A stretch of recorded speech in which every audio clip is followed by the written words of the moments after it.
Bonsoir Antoine Basbous, vous êtes politologue, spécialiste du monde arabe et de l'islam. Vous allez publier le Tsunami arabe le 3 novembre, le 3 novembre prochain. Merci Frédéric Ancel, vous êtes géopolitologue, professeur à l'ESG Management School à Paris.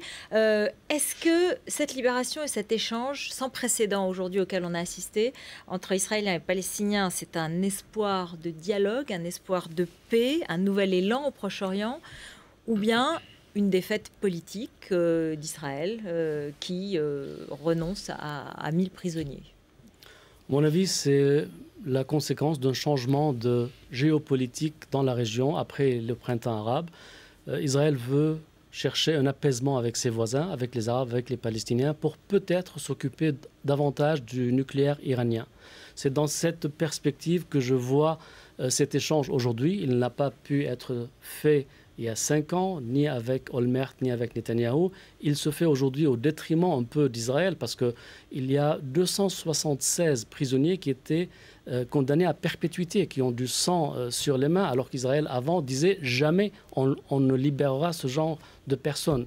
Et puis ce qui s'est passé à Washington par rapport aux Iraniens, on les accuse d'avoir voulu assassiner l'ambassadeur d'Arabie, ce qui va sortir de l'AIEA sur le nucléaire iranien, tout ça crée une ambiance, à mon avis, qui peut annoncer un coup, une destruction du nucléaire iranien. On va voir pendant que vous parlez les images de la libération de Gilad Shalit, parce qu'elles sont très fortes évidemment aujourd'hui, elles ont marqué la journée. Frédéric Ancel, je dirais défaite politique mais victoire morale.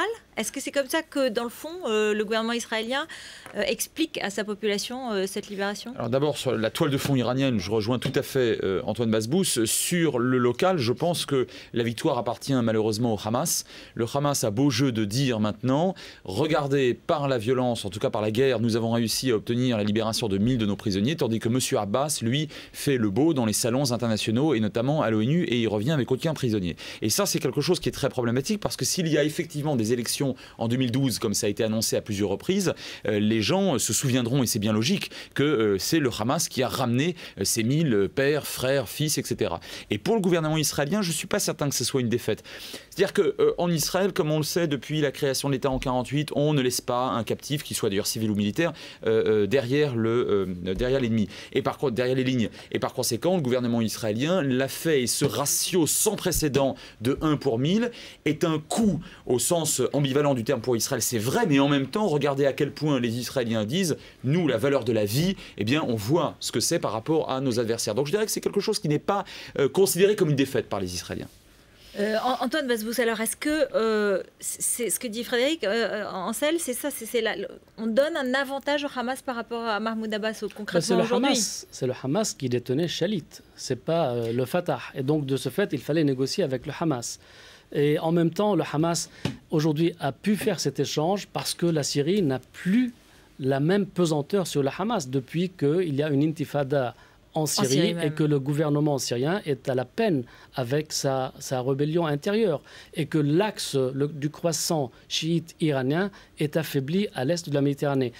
En plus, il faut ajouter à cela que la donne a changé en Égypte. Pourquoi? Parce qu'avec Moubarak, le gouvernement égyptien était un peu à la traîne d'Israël. Il applaudissait tout ce que voulait Israël. Alors qu'aujourd'hui, il y a une opinion publique qui, après avoir tué 6 soldats égyptiens dans le Sinaï, a réclamé, a revendiqué des excuses qui ne sont pas venues. Qu'ils ont obtenues ces derniers jours, justement. Oui, mais après quoi? Après la prise de l'ambassade, ce qui est quelque chose d'extrêmement violent. On voit les images toujours de la libération de Gilad Shalit et ce retour. Au niveau des rapports de force justement politiques en Israël, est-ce que Benjamin Netanyahou peut avoir sa cote remontée après le mouvement des indignés?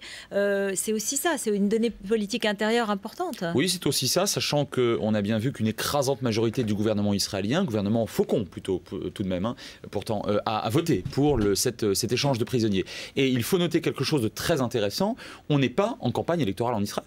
Donc on ne peut même pas considérer que l'actuel gouvernement et son Premier ministre Netanyahou ont réalisé les efforts suprêmes en vue dans quelques mois du prochain scrutin. Donc il s'agit bien d'une tendance beaucoup plus lourde et effectivement par rapport à cet été qui sur le plan social et économique a été compliqué pour Netanyahou, bien évidemment la population comme toujours va se ressouder derrière son gouvernement. Denis Charbit qui est politologue en Israël est avec nous et professeur de sciences politiques. Merci d'être avec nous en direct depuis Tel Aviv.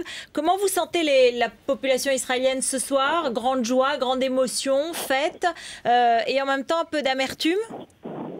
Ça a été l'annonce de la libération, l'annonce de la conclusion heureuse de la négociation a été incontestablement un moment très fort de solidarité, de joie qui s'est exprimé par tous les moyens et c'est vrai que ça a été pour moi en tout cas extrêmement touchant que d'assister à cette émotion-là. Ça m'a rappelé d'autres moments de l'histoire d'Israël et en même temps c'est vrai que dans les jours qui ont suivi, donc avant la libération aujourd'hui de Gilad Shalit, la libération effective, c'est vrai que l'annonce des noms des personnes impliquées dans des actes terroristes, dans les attentats les plus sanglants qu'on a connus dans la première décennie, dans les années de la seconde intifada, je pense personnellement quand j'ai lu hier que les terroristes qui ont été impliqués dans le lynch fameux de Ramallah, donc au lendemain, enfin dans les premiers jours de l'intifada, c'est vrai que j'ai eu un haut le cœur parce que c'est vrai que c'est resté une image comme ça très très forte.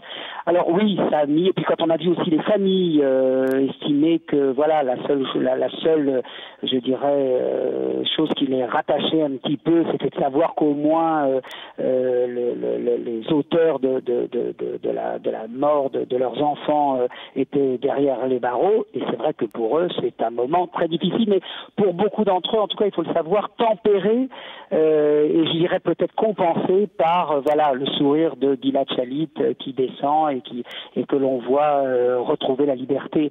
Est-ce qu'on en sait plus en Israël sur les conditions de détention de Gilad Shalit? Est-ce qu'on dit des choses sur ces conditions de détention? Alors on commence il y a des informations qui commencent à filtrer, alors notamment le fait qu'il était au courant déjà depuis quelques semaines, depuis un mois dit-il, du fait que la négociation avait repris et était activée, mais il a en même temps ajouté qu'il avait quelques craintes sur le fait que peut-être que ça ne marchera pas comme dans d'autres occasions. Il faut bien savoir que durant ces 5 ans, il y a eu comme ça des moments clés où on pensait que la décision allait être remportée et finalement ça n'a pas été le cas.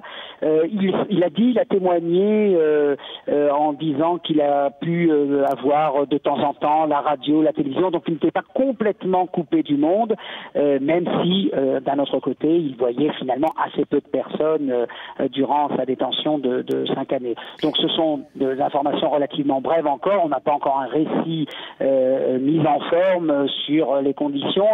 On a cru savoir que son état était un peu fragile néanmoins, même si physiquement il avait l'air d'être en bon état. Tout ça, bien sûr, on le saura dans les prochains jours. Oui. Merci beaucoup, Denis Charbit, d'avoir été en direct avec nous. Antoine Basbous, comment le Hamas peut utiliser cet échange? Est-ce qu'on a entendu des phrases très, très dures quand même, hein? On a libéré 1027 prisonniers avec un soldat, donc on va continuer à en prendre en otage pour libérer les 5000 qui restent. Bon, d'abord, le Premier ministre palestinien ce soir a comment dirais-je, fait la fête avec 200 000 personnes à Gaza en disant voilà, nous agissons et nous avons des résultats. Un éditorialiste de... Ismaël Haniyeh, vous voulez dire? Haniyeh, oui. Et un éditorialiste palestinien du journal d'Al-Quds à Londres a dit il faut encore 5 Shalit pour libérer les 5000 prisonniers palestiniens. Et là, quand on est spectateur de cette scène, on peut se dire quand même il y a une focalisation sur Shalit alors qu'il y a 1027 prisonniers palestiniens dont on ne parle pas beaucoup et 5000 qui sont encore dans les geôles israéliennes. Donc il y a 2 poids 2 mesures à mon avis. Bon, on a beaucoup montré les images aussi des Palestiniens qui rentraient chez eux et la fête à Gaza, et y compris Mahmoud Abbas qui a pris la parole à cette occasion aussi. Oui, simplement les conditions de détention étaient différentes. Tout de même, le Hamas n'a absolument contrevenu à toutes les conventions de Genève vis-à-vis de Shalit, c'est le premier point. Et puis Shalit a été capturé sur le territoire israélien stricto sensu. Donc c'est aussi pour ça que peut-être qu'il y a un acte de guerre. Et 2 de ses collègues ont trouvé la mort dans l'action dans laquelle il a été capturé. C'est juste, mais en même temps, je crois qu'on parle autant des Palestiniens que de Shalit. Et puis j'ajoute qu'on est en France et que Shalit est un ressortissant franco-israélien. Donc je pense que c'est pour ça qu'on en a aussi beaucoup parlé. Merci beaucoup à tous les deux d'avoir été sur ce plateau. On continue à parler évidemment de cet événement toute la soirée sur BFM TV.